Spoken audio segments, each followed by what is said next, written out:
Yo de hire. Mısır se vuruş tavır. Ben sabah kalktım. Ez güvenlikle gület ez ben ciğer. Me goli. Ben galizleri götürdüm. Neyse hadi devam et.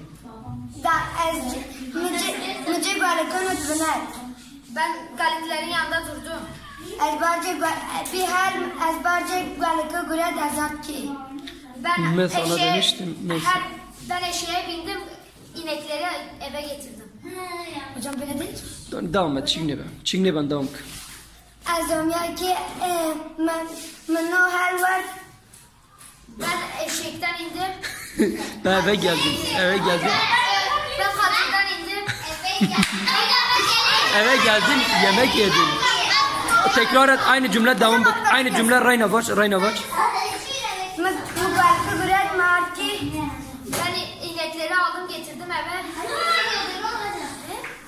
Men o hal var. Ben yemek yedim.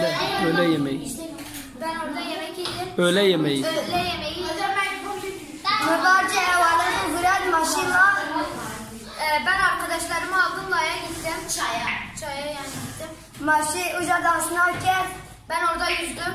Ma uca ramşi güez muri tarake.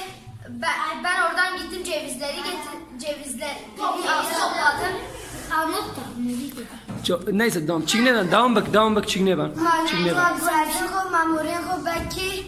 Ben cevizlerimi götürdüm eve. Armut da var içinde bak. Ben cevizlerimle armutlarımı götürdüm eve. Ma barce niş katır maşı muncar.